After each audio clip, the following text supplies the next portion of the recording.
your prayer, your essence, your truth. Just offering it up, giving it away.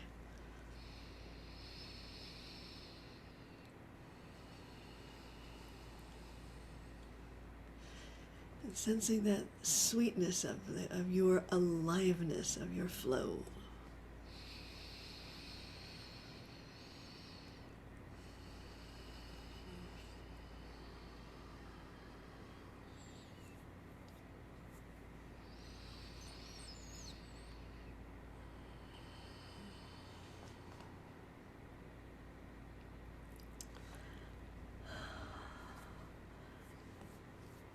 So our prayer,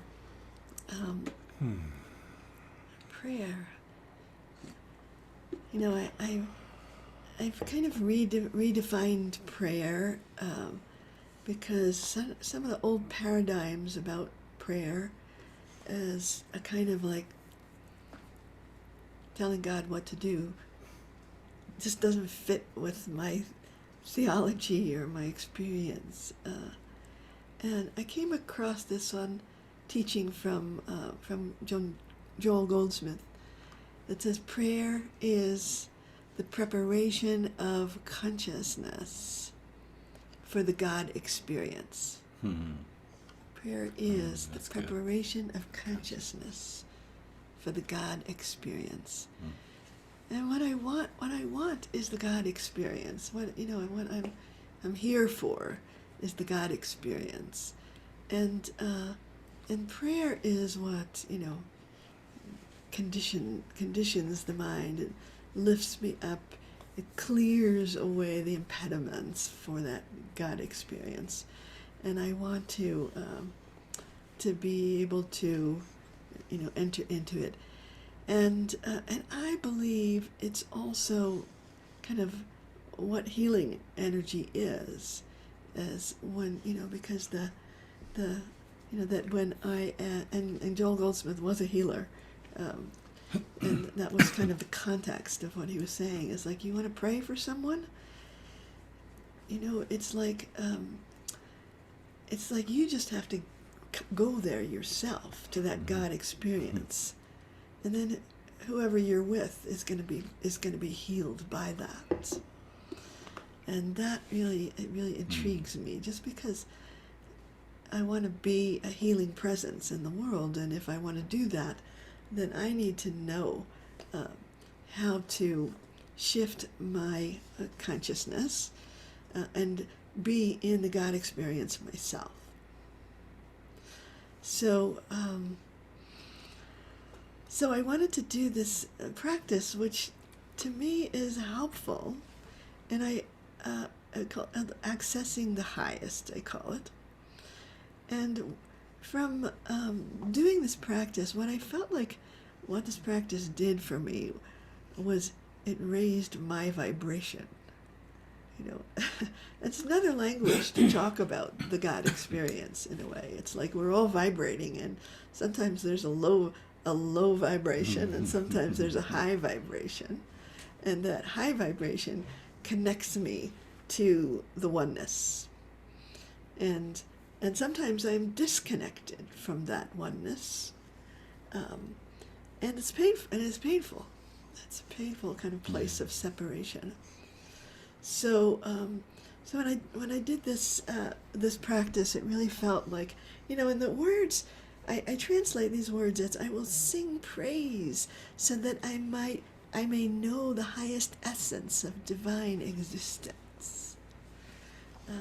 And so the practice of praise really is all about lifting us up. It's not about saying, "Oh, you're great, God." It's like saying, "Oh, I'm lifting myself up to be in the God field," and so that I can have that experience. Really. So I think it's really an important practice to, and the idea is of our doing our spiritual practice is that we'll be there when we need it, because there are times when we do get stuck, and the energy gets stuck, And we want to be able to find that lightness, that sense of connection. And so whenever I do a chant, not only the doing of the chant, but in the silence afterwards, I am doing the heal method. I am having this experience of the chant. I am enriching it with all kinds of meaning and beauty and melody and harmony. I'm enriching that experience. And then in the silence, I am absorbing its effect on me. And then it's possible to link that experience to some of kind of my negative patterns, so to transform them. So let's heal. Let's heal. Okay, let's do it. So.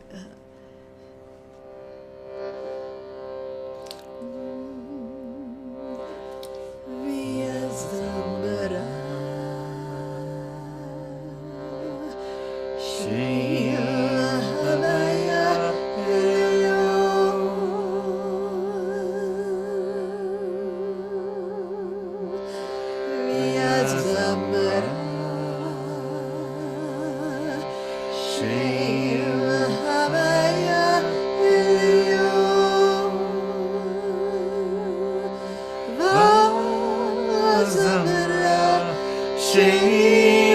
Shaym-Havaya, Elyon,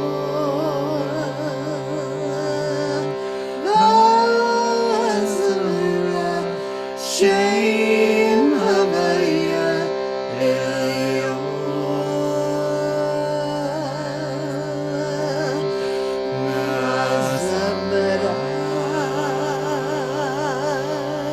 Shaym-Havaya,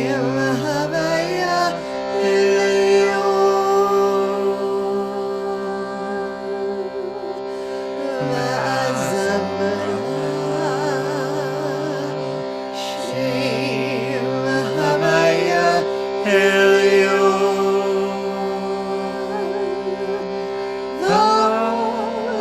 Vazamra, Shaym-Havaya, Shaym-Havaya,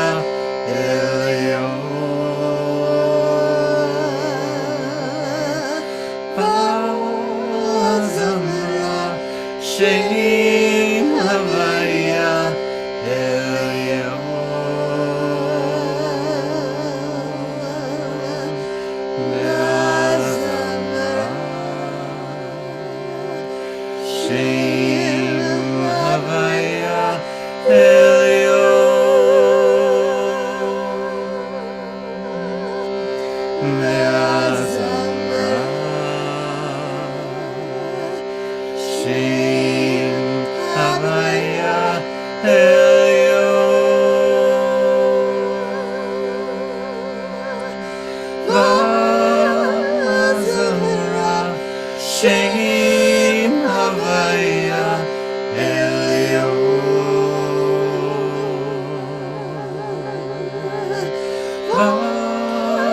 Vazamra, Shaym-Havaya,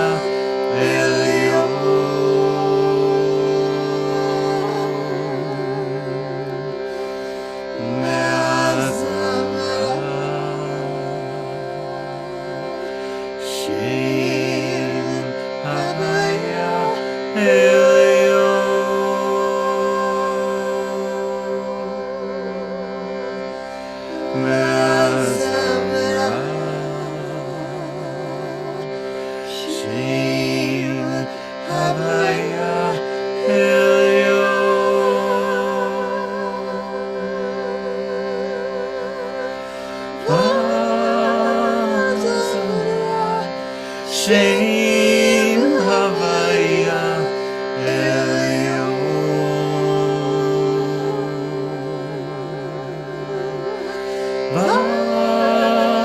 Vazamra, Shaym-Havaya, Elyon,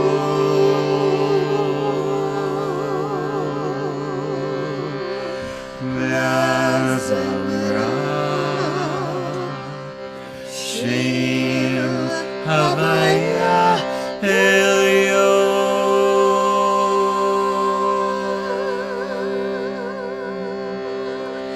Me'azamra Shaym-Havaya Elyon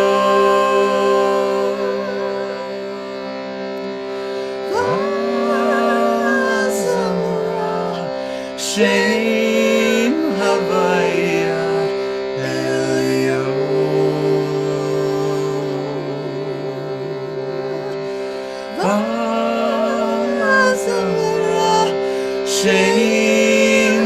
Shaym-Havaya Elyon Me'azamra Shaym-Havaya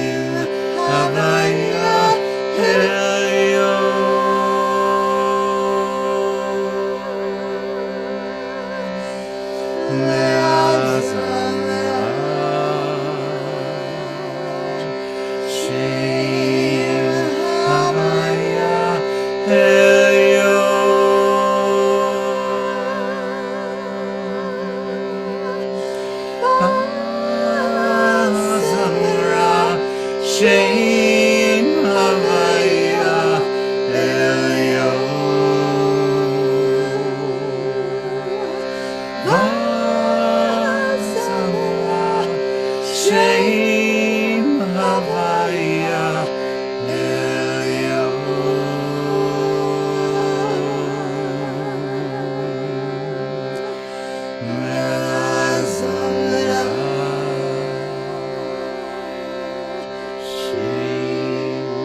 Me'azamra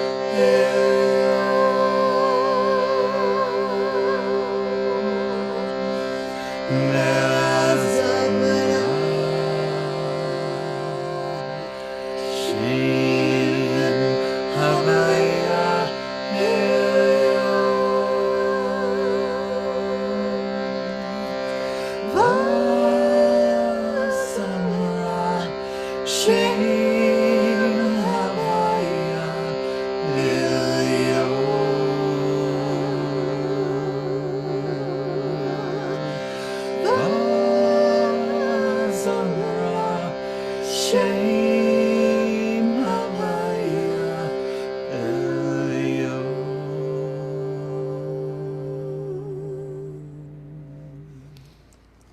Close your eyes and let's absorb.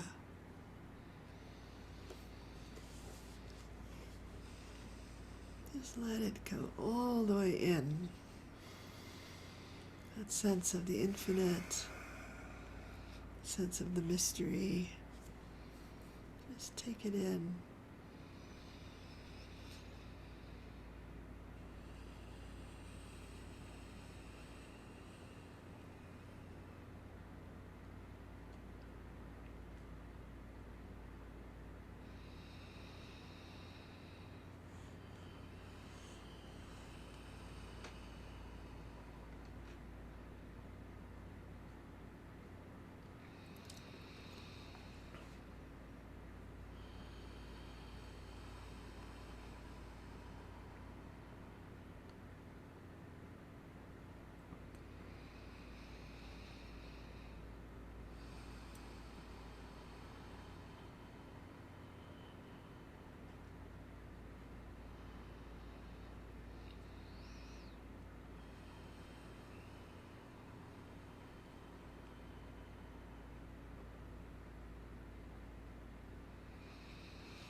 And whatever you have received, even if it's just a moment, just a glimpse, whatever you've received, I invite you to open your eyes and send that out to this Zoom circle. Which is around the world. Yeah, to send it out. I see Raphael has his hands out. It's like let the receptivity become generosity. Like you send You send it out. You don't keep it. And that's how the flow continues. Is not only through this receptivity, but through the generosity, through that sending.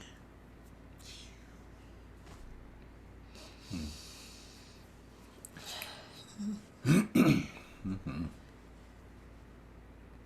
like that one. Amy is going Different whoa. directions or something.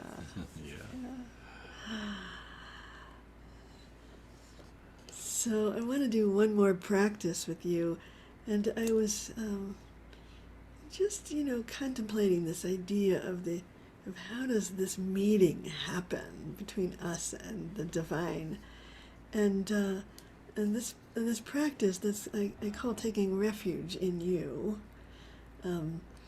Sometimes it feels like the king lays down beside me, and then my perfume gives off. It's sort of like that. And sometimes I am bringing myself, in prayer to God, and sometimes I am lifting myself up. On this practice of taking refuge, it felt like it was such a two-way thing that happens. And the way I translate it is you pour out your grace to me, O God, when my soul takes refuge in you. So there's something that I am doing, this idea of taking refuge in that oneness. It's like I bring myself to a sense of the ultimate safety of being in the divine embrace.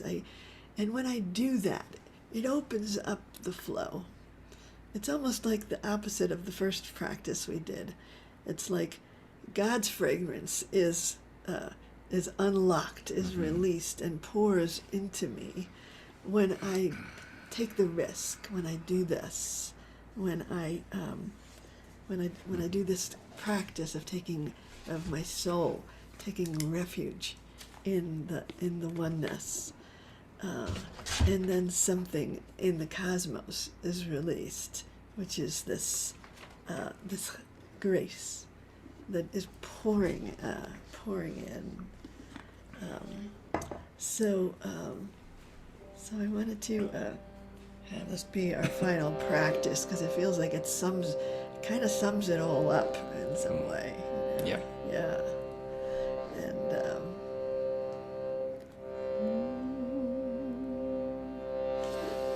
And this idea of taking refuge was, is all through the Psalms. At first I thought taking refuge was like a Buddhist idea. And then I realized, no, it's a Jewish idea. It's all through the Psalms. It's something it's a gesture that we need to do. And I think taking refuge in God means not taking refuge in some of the other things that we think are going to feed us. Not trying to get something of our salvation from anything external. Anything external. Anything external. So we're going to instead to be able to take refuge in that oneness, find our safety there, find our give ourselves to that embrace, and then the fragrance of God is unlocked and pours into us. Chanayni Elohim, Chanayni, Chanayni Elohim, Chanayni, Chanayni Elohim, Chanayni, Chanayni Elohim, Chanayni, O chasayah nafshi, chasayah nafshi, O chasayah nafshi, chasayah nafshi, Chanayni Elohim, Chanayni, Chanayni.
nafshi, ki b'cha chasayah nafshi, oh ki b'cha chasayah nafshi, ki b'cha chasayah nafshi, Chanayni Elohim, Chanayni, Chanayni Elohim, Chanayni, Chanayni Elohim, Chanayni, Chanayni Elohim, Chanayni, oh ki b'cha chasayah nafshi, ki b'cha chasayah nafshi, oh ki b'cha chasayah nafshi, ki b'cha chasayah nafshi, Chanayni Elohim, Chanayni, Chanayni Elohim, Chanayni, Chanayni Elohim, Chanayni, Chanayni Elohim, Chanayni, oh ki b'cha chasayah nafshi, ki b'cha chasayah nafshi, oh ki b'cha chasayah nafshi, ki b'cha chasayah nafshi.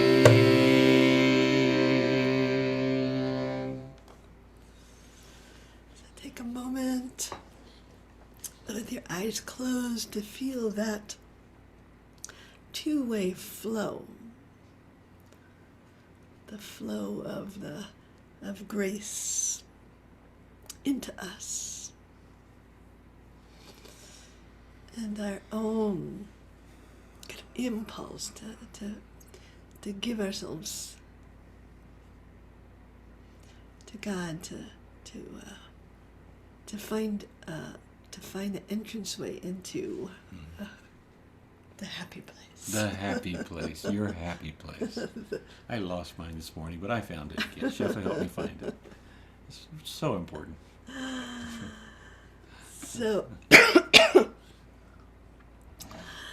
so take a look around the room so we can thank each other Yeah. for our practice. We won't see each other today. for 2 Yeah, weeks, so really yeah, look and absorb yeah. us, each of us. Absorb that. And no KZOOM next week. No but KZOOM next week. in 2 weeks, it's my birthday. so- oh my God. In 2 weeks is Rachmel's And birthday Yafa. and Yafa's birthday. Yafa Schnitzer. And There so you we're are, gonna my buddy. have we're November gonna 18th. have a special KZOOM birthday. Double birthday At party. the birthday party. and then it's Thanksgiving after that. So anyway, I want to say, how grateful we are for your support and for your participation in this KZOOM, and All right, blessing. that go to our website, give a little donation, and it feels like we're buoyed up, we are supported, we are feel embraced in that we're doing this together, and it's really sweet. I want to say that there is this retreat that I'm gonna next week I'll be doing this interfaith retreat in New York. You can send your blessing In person. Send your blessing to me in New York. With two priests and an imam, and a rabbi And that's no joke. walk into a bar and in New York, and so but I'm excited about it, about doing that, and there's a couple people here who are going to be joining me there, and that there's Rabbi Shefa, do you have any connection with the Park Avenue Synagogue in Manhattan? I don't. Because Ozzy Schwartz, the cantor there, is quite good, and the rabbi, I'm not sure what his name is, but the thing is, But what I wanted, Let's hold up on that. Hold up a minute, because what Okay, I wanted, I'm not going to do anything else in New York when I'm there. Okay. See All right. my family. But what I wanted to do is say that there's a Soul Lift retreat coming up at the end of January 31st to February 6th in Tampa. And it feels like, I want to invite you all to have KZOOM in person at Soul Lift retreat. You can find info about it on... Shuli is rubbing her hands Shuli together wants- going, yes, thank you, thank you. I'm going to be there. And Zach, maybe. And Zach. Yeah. So, And Nahama. the Chama. Yeah.